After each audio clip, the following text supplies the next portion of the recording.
Good evening. चलिए हम आगे बढ़ते हैं। आज आपको आगे का वंश पढ़ाते हैं। हम कल चोल ये सब पढ़ा दिए थे। संगम काल में वाकाटक वंश के बारे में सातवाहन क्षेत्र था, इसके बारे में ज्यादा आपको नहीं पढ़ना है। वाकाटक वंश के बारे में अब आपको देखना है मेन चालुक्य वंश। चालुक्य वंश से सवाल आता है बाबू, ध्यान से समझिएगा। चालुक्य वंश से सवाल कई बार आते हैं सब, तो आपको इस चालुक्य वंश को ध्यान से रखना है। चालुक्य वंश के बारे में सवाल कैसे आएगा, ध्यान से देखिए। यहाँ पे चालुक्य वंश महाराष्ट्र कर्नाटक के पास का था, ये चालुक्य वंश था। और इस चालुक्य वंश की जो राजधानी थी वो वातापी थी। चालुक्य वंश की राजधानी क्या थी? वातापी। चालुक्य की राजधानी क्या थी? वातापी। समझ गया कि नहीं? बाद में इसकी राजधानी कल्याणी हुई, फिर राजधानी बेंगी हो गई। तो कल्याणी वाला उतना सक्सेस नहीं हुआ, बेंगी वाला उतना सक्सेस नहीं हुआ, लेकिन वातापी वाला सक्सेस हो गया। तो क्वेश्चन पूछेगा कि चालुक्य राजवंश की राजधानी कौन थी? वातापी। और इस वंश का सबसे योग्य शासक कौन सा था? तो इस वंश का सबसे योग्य शासक का नाम था पुलकेशिन द्वितीय। हालांकि आप ध्यान से देखिएगा, चालुक्य वातापी का ये बादामी है, महाराष्ट्र कर्नाटक के आसपास का एरिया था, इसकी राजधानी हुआ करती थी। जयसिंह इसके संस्थापक थे, लेकिन जयसिंह से सवाल नहीं आता है। सवाल जब भी आएगा कीर्तिवर्मन द्वितीय से भी नहीं आएगा, पुलकेशिन द्वितीय से आएगा। किससे सवाल आएगा? पुलकेशिन द्वितीय से। डिट्टो एकदम फिक्स समझिए कि पुलकेशिन द्वितीय से सवाल आएगा। तो चालुक्य वंश में जो होता है, चालुक्य वंश की राजधानी वातापी थी। वातापी में सबसे योग्य शासक पुलकेशिन द्वितीय था। पुलकेशिन द्वितीय बहुत ही योग्य शासक था। इसके दरबार में रवि कीर्ति नाम के विद्वान रहते थे। पुलकेशिन के दरबार में रवि कीर्ति नाम के विद्वान रहा करते थे। पुलकेशिन द्वितीय के दरबार में रवि कीर्ति नाम के विद्वान रहते थे।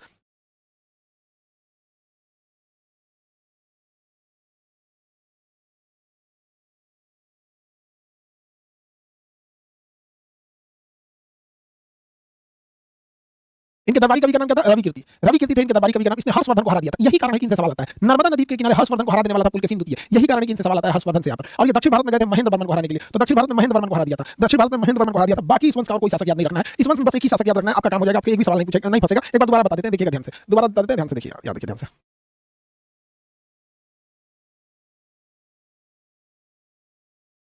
देखो ध्यान से, ये है चालुक्य वंश। वंश का नाम चालुक्य वंश। राजधानी वातापी। राजधानी वातापी थी इसकी। इस वंश का सबसे योग्य शासक था पुलकेशिन द्वितीय। इस वंश का सबसे योग्य शासक था पुलकेशिन द्वितीय। ये ऊपर जाकर हर्षवर्धन को हरा दिया। हर्षवर्धन को हरा दिया। इसे हरा दिया, हर्षवर्धन को हरा दिया। ऊपर गया और हर्षवर्धन को क्या कर दिया? हरा दिया। हर्षवर्धन को हरा दिया। किसने हरा दिया? पुलकेशिन द्वितीय ने हरा दिया। नीचे आया और महेंद्र वर्मन को हरा दिया। महेंद्र वर्मन को हरा दिया। महेंद्र वर्मन को हरा दिया। बहुत मार खा सकता पुलकेशिन द्वितीय ने। पुलकेशिन द्वितीय के दरबारी कवि का नाम क्या था? रवि कीर्ति। क्या नाम था? रवि कीर्ति। पुलकेशिन द्वितीय के दरबारी कवि का नाम था रवि कीर्ति। रवि कीर्ति का दरबारी कवि था। इसने हर्षवर्धन को नर्मदा नदी के तट पर हरा दिया था। नर्मदा नदी के तट पर हर्षवर्धन को हरा दिया और इसके लिए उसने एक अभिलेख लिखवाया, एहोर अभिलेख। कौन सा अभिलेख? एहोर अभिलेख लिखवाया था। तो यहीं से आपका सवाल आता है। और खास करके देखिएगा तो आप अभी इधर सीडीएस और सीजीएल वगैरह में देखिएगा तो इससे बहुत सवाल आते हैं। एसएससी का फेवरेट टॉपिक होता है पुलकेशिन द्वितीय। तो पुलकेशिन द्वितीय चालुक्य वंश का संस्थापक था। इसकी राजधानी वातापी थी। उत्तर भारत में से हर्षवर्धन को हराया था, जिसकी जानकारी इसकी एहोर अभिलेख से मिलती है, जिसको रवि कीर्ति ने बनवाया था। दक्षिण भारत में जाकर महेंद्र वर्मन को हरा दिया। तो पुलकेशिन द्वितीय के बारे में तीन चीज याद रखना है। इसके दरबारी कवि रवि कीर्ति ऊपर में हराया हर्षवर्धन को, नीचे में हराया महेंद्र वर्मन को। ऊपर में हर्षवर्धन को, नीचे में महेंद्र वर्मन को।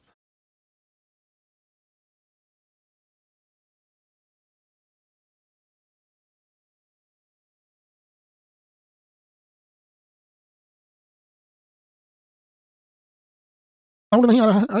एप्लीकेशन से साउंड ऑन करके देखो ना, कैसा सकते हैं।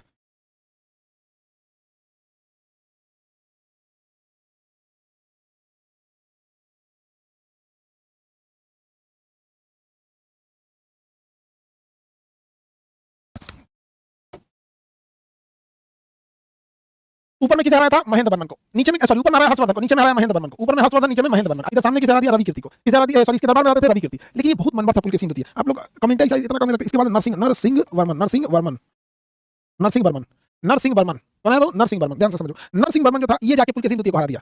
ये गया नरसिंह वर्मन, पुलकेशिन द्वितीय को हरा दिया।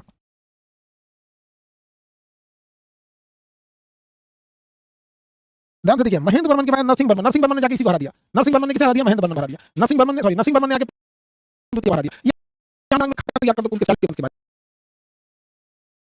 में।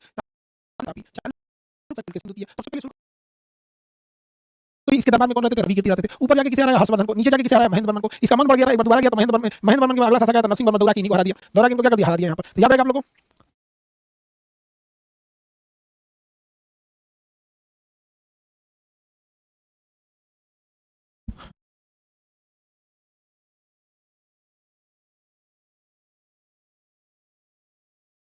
आगे बढ़ जाते हैं हम लोग।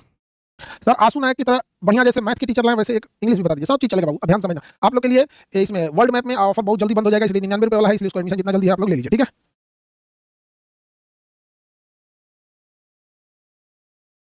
चलिए तो हम लोग देखते हैं लोग ध्यान से। तो चालुक्य वंश समझ में आ गया कि नहीं आ गया? क्या समझ में आ गया आपको? चालुक्य वंश। तो चालुक्य वंश में देखिए, पुलकेशिन द्वितीय था, दरबारी कवि रवि कीर्ति थी, हर्षवर्धन को पराजित कर दिया, एहोर अभिलेख मिला नर्मदा नदी के तट पर। महेंद्र वर्मन को पराजित कर दिया, उपाधि दिया काजी कोट का। नरसिंह वर्मन से पराजित हो गया। बाकी इसको याद रखने की जरूरत नहीं है। बाकी याद रखने की आपको जरूरत नहीं है। आगे देखते हैं अगला शासक कौन सा आता है। चालुक्य कल्याणी। ये कुछ नहीं कर सके थे। चालुक्य कल्याणी नहीं याद रखना है। पहला द्वितीय संस्थापक थे, सोमेश्वर थे। और चालुक्य वंश में सोमेश्वर वगैरह ये भी कुछ खास याद रखने की जरूरत नहीं है। पल्लव वंश का याद रखना है। देखिए क्रैश कोर्स में आपको आइडिया आना चाहिए क्वेश्चन कहां से आता है। तो आपको चालुक्य वंश में आपको पहले पढ़े कई थोड़ी इसकी राजधानी थी, लेकिन हम शुरू में ही काट दिए थे। आप याद कीजिए इसकी राजधानी के बारे में जब हम आपको पढ़ा रहे थे तो पहले ही काट दिए कि केवल आपको क्या याद रखना है? वातापी वाला याद रखना है। केवल क्या याद रखना है? वातापी वाला याद रखना है। कल्याणी काट देना है, बेंगी काट देना है। केवल याद रखना है वातापी वाला। केवल का केवल क्या याद रखना है? वातापी वाला याद रखना है। किसी को दिक्कत?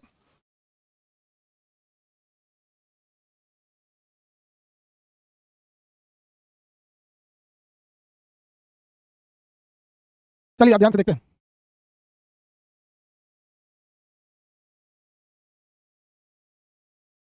पल्लव वंश को देखना है। कौन से वंश को देखना है? पल्लव वंश को।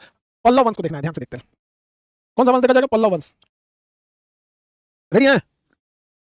चलिए, पल्लव वंश की राजधानी क्या थी? कांची थी। पल्लव वंश की राजधानी कांची थी। सिंह विष्णु इस वंश के संस्थापक याद रखने की जरूरत नहीं, साहित्य में रुचि थी याद रखने की जरूरत नहीं, भरवीन के दरबार में कवि थे याद रखने की जरूरत नहीं, क्योंकि पुस्तक और कवि याद आगे बढ़ जाएंगे। आपसे हम पूछते हैं महेंद्र वर्मन को किसने हरा के गया था? कितने लोग बता सकते हैं महेंद्र वर्मन को हरा के कौन गया था? पुलकेशिन द्वितीय। अभी आपको पढ़ाए थे महेंद्र वर्मन को हरा के गया था पुलकेशिन द्वितीय। अब पुलकेशिन द्वितीय, महेंद्र वर्मन के बाद अगला शासक आएगा नरसिंह वर्मन। इसके समय फिर पुलकेशिन द्वितीय आ गया था, तो पुलकेशिन द्वितीय को ही इसने पराजित कर दिया। तो नरसिंह वर्मन ने पुलकेशिन द्वितीय को पराजित कर दिया। क्या कर दिया? पराजित कर दिया। और ह्वेनसांग इसी के शासनकाल में आया था। ह्वेनसांग ऊपर हर्षवर्धन के काल में आया था, नीचे पुलकेशिन द्वितीय और महेंद्र वर्मन के शासनकाल में आया था। समझ में आ गया? किसी को दिक्कत? तो इस वंश में अंतिम शासक अपराजित था, लेकिन वो भी क्या हो गया? पराजित हो गया। अंतिम शासक अपराजित था, लेकिन वो भी क्या हो गया? पराजित हो गया। अंतिम शासक अपराजित था, लेकिन वो भी क्या हो गया? पराजित हो गया। और अगला शासक बनता है चोल। अगला वंश कौन सा आता है? चोल। ध्यान से देखना बाबू, इससे ही आपके सारे सवाल आएंगे।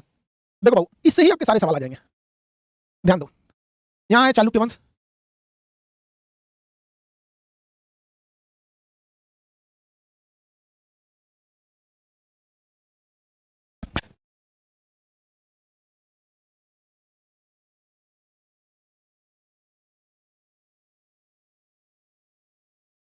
आगे बढ़ जाए। ये कौन है कि सर हमको आपसे कुछ इमरजेंसी बात करनी है, या भैया कॉलिंग नंबर है उसको बता दीजिए, हमको बता देंगे लोग। एक तो बहुत खराब आदत होती है इस समय कि हम दूसरे किसी को नहीं बताएंगे। भाई तो हम तो दिन भर क्लास में रहते हैं, तो फिर बताएंगे किसको? ये बताइए, हम तो दिन भर क्लास में रहते हैं। अब ऐसा तो नहीं है कि हम क्लास छोड़ के निकलेंगे, मान के चलो यहाँ पढ़ा रहे हैं, हम क्लास छोड़ के निकलना मेरे लिए मुश्किल है, पढ़ाएगा कौन? आप दूसरे को बताएंगे नहीं, हम क्लास में रहते हैं दिन भर। एक से एक आजकल विद्यार्थी हो गया ऐसा।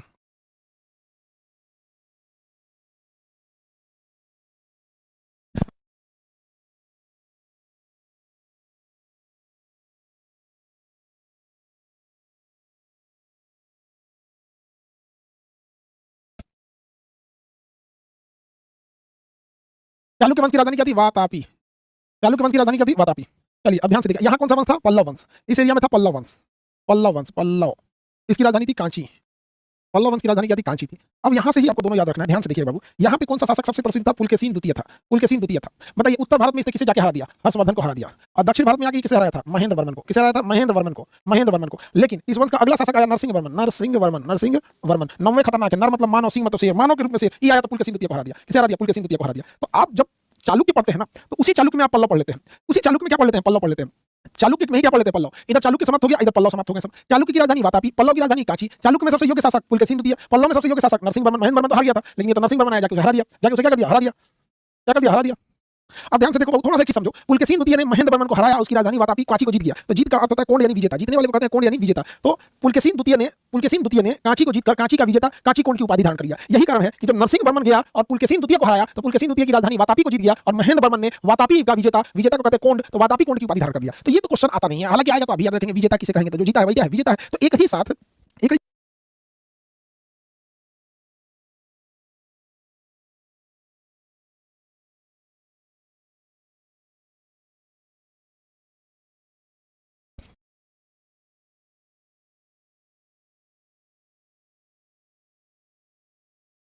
आगे बढ़े, किसी को दिक्कत? चलिए अब यहां पर आपको समझना है, यहां आप दो वंश देखें। चालुक्य वंश के स्थान पर आ जाता है राष्ट्रकूट। कौन आ जाता है? राष्ट्रकूट। चालुक्य के स्थान पर कौन आ जाता है? राष्ट्रकूट। और पल्लव के स्थान पर आ जाते हैं चोल। बताइए, राष्ट्रकूट, चालुक्य के स्थान पर कौन सा वंश आता है? राष्ट्रकूट। और पल्लव के स्थान पर चोल। पल्लव के स्थान पर चोल। तो हम यहां दोनों को देखें, दोनों आपस में मार किया, अभी दोनों आपस में मार करेगा सब। अभी दोनों आपस में क्या करेगा? मार करेगा सब।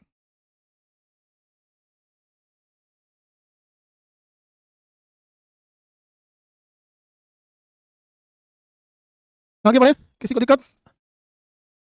एक बच्चा क्या बोल रहा था कि इसको पढ़ने से दरोगा में क्या होगा? ये भैया दरोगा है क्या पहले से? ढेर पटना में विद्यार्थी बैठ के ढेर सुनोगे ना 4 जना का कहानी, तो यही हो जाएगा।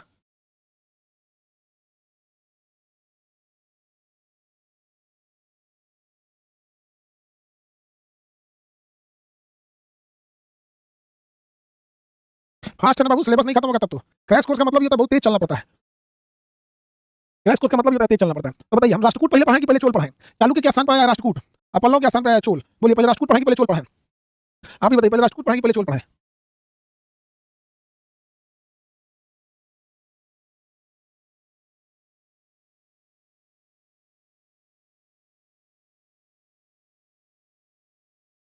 पहले राष्ट्रकूट या पहले चोल?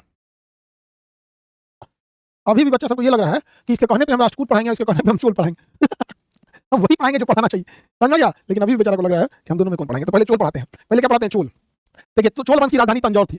कोई बात नहीं, देखिए आप में से आधा लोग ने चोल बोला था तो चोल पढ़ा देते हैं। तो चोल वंश की राजधानी क्या थी? तंजौर। चोल वंश की दूसरी शाखा थी, पहली शाखा संगम काल में थी, याद कीजिए, जिसकी चर्चा अशोक के द्वितीय शिलालेख में नहीं थी। यह चोलों की दूसरी शाखा थी जिसकी राजधानी तंजौर थी। इस वंश का संस्थापक विजयालय था। इस वंश का शासक अगला शासक आदित्य था। हालांकि इन लोगों से क्वेश्चन नहीं पूछेगा, ना विजयालय से पूछेगा ना आदित्य से पूछेगा। हाँ, चोल वंश के संस्थापक विजयालय पूछता है। चोल वंश के संस्थापक कौन थे? विजयालय। चोल वंश के संस्थापक विजयालय, राजधानी तंजौर। चोल वंश के संस्थापक विजयालय, राजधानी तंजौर। इस वंश में बस 3 राजाओं से पूछेगा, ध्यान से समझिएगा। इस वंश से केवल 3 राजाओं के बारे में पूछेगा। संस्थापक का नाम कौन हो गया? विजयालय। विजयालय संस्थापक का नाम क्या हो गया? विजयालय। इस वंश का अगला शासक का नाम क्या था? राजा राज राज राजा राजा राज राजा राज। इस वंश का अगला शासक का नाम क्या था? राजेंद्र प्रथम, राजेंद्र चोल। क्या नाम था? राजेंद्र प्रथम या राजेंद्र चोल। ये 3 राजाओं से ही सवाल पूछेगा, ये 3 राजाओं से ही सवाल पूछेगा। तो एक तो निपटा दिए कि क्या था भैया? विजयालय था। ये क्या था? विजयालय संस्थापक था। राजा राज जो था, इसने श्रीलंका पर आक्रमण किया। इसने किस पर आक्रमण किया? श्रीलंका पर आक्रमण किया, लेकिन श्रीलंका को पूरी तरह नहीं जीता। राजेंद्र चोल आया तो श्रीलंका को पूरी तरह से क्या कर दिया? जीत गया। श्रीलंका को पूरी तरह से राजेंद्र चोल क्या हो गया? जीत गया। श्रीलंका को पूरी तरह से कौन जीत गया? राजेंद्र चोल जीत गया।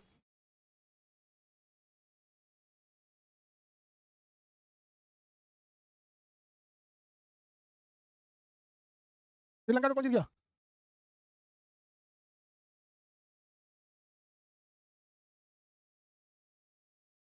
बाबू तुम लोग आंसर देने की जगह खाली अपन अपन कमेंट करता है।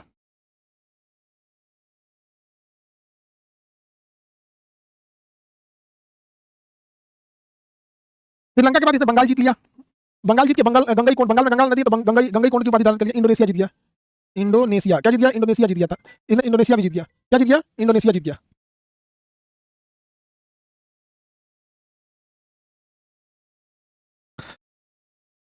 Sri Lanka Bengal Indonesia, Sri Lanka Bengal Indonesia, Sri Lanka Bengal Indonesia, तीनों जीत गया। फालतू कमेंट नहीं करो। तो बताइए, चोल वंश में सबसे प्रतापी शासक कौन था? चोल वंश में सबसे प्रतापी शासक कौन था?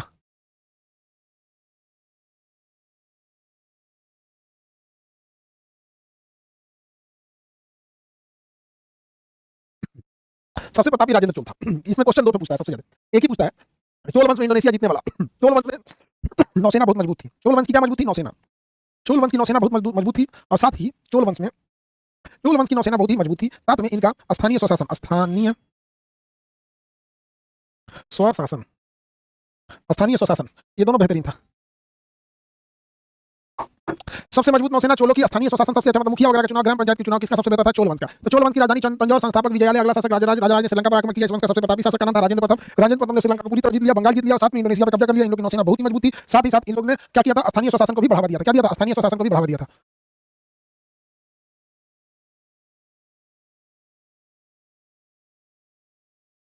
परांतक वगैरह के बारे में राजा राज जो था श्रीलंका पर आक्रमण किया था। राजेंद्र प्रथम श्रीलंका पर आक्रमण करके जीत गया था, बंगाल के पाल वंश को हरा दिया था और गंगा को जीतने के कारण गंगई कोंड की उपाधि धारण कर दिया था। और गंगई कोंड की उपाधि धारण करने वाला यह शासक था चोल वंश ने चोलों की गंगा और गंगा नदी को लेकर आया था। देखिए, राजेंद्र चोल ने बंगाल पर अधिकार किया। राजेंद्र चोल इस वंश का सबसे खतरनाक शासक था। इसने श्रीलंका को पूरी तरह जीत दिया, साथ ही बंगाल पर आक्रमण कर दिया। उस समय बंगाल में पाल वंश का शासन करता था और बंगाल के पाल वंश के शासक महिपाल को क्या कर दिया? पराजित कर दिया। बंगाल पर आक्रमण किया तो गंगा नदी को जीत लिया, इसलिए उपाधि धारण किया गंगई कोंड की। और गंगई कोंड की उपाधि धारण कर लिया, आपने यहाँ एक शहर बसाया गंगई कोंड चोलपुरम, यानी गंगा को जीतने वाले चोलों का शहर। उसी चीज को एलिब्रेट कर रहा है, उसको और आगे बढ़ा रहा है। इसने तीसरी राजधानी बनाई गंगई कोंड चोलपुरम नाम का शहर बसाया, जिसको क्या राजधानी बसा लिया। और वहीं पे तालाब खुदवाया, जिस तालाब का नाम रखा चोल संगम, चोल गंगम। तालाब का नाम क्या रखा था? चोल गंगम। तालाब का नाम क्या रखा था? चोल गंगम। तालाब का नाम रखा था चोल गंगम। तो ये सारा चीज, ये जो टोटल एक चीज है ना, ये बंगाल अभियान से ही है, यहाँ से यहाँ तक। क्योंकि इसने बंगाल अभियान किया, वहाँ के शासक पाल शासक थे, महिपाल थे, गंगा नदी को जीतने के कारण गंगई कोंड की उपाधि धारण किया, एक नया शहर बसाया गंगई कोंड चोलपुरम, वहाँ पे तालाब बसाया जिसमें गंगा जल मिला दिया और उस गंगा जल का नाम रख दिया चोल गंगम। क्या नाम रख दिया? चोल गंगम। इंडोनेशिया पर अधिकार करने वाला राजेंद्र चोल, इंडोनेशिया पर अधिकार करने वाला राजेंद्र चोल। इसके समय स्थानीय स्वशासन और नौसेना बहुत ही मजबूत थी। स्थानीय स्वशासन और नौसेना बहुत ही मजबूत थी। स्थानीय स्वशासन और नौसेना बहुत ही मजबूत थी। तो चोल वंश देखें, एक क्वेश्चन आता है, ध्यान से समझिएगा, देखिए बताते हैं कि नहीं। पल्लव वंश के पतन के बाद पल्लव वंश के ध्वंस पर, अर्थात पल्लव वंश के ध्वंसावशेष पर, पल्लव वंश के ध्वंसावशेष पर किसका अधिकार था? पल्लव वंश के ध्वंसावशेष पर किसका अधिकार था?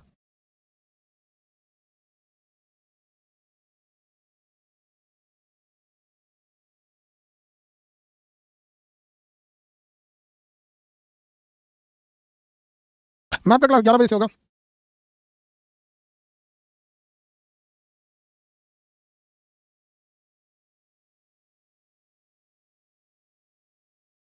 चोल समझ में आया कि नहीं आया आप लोग को?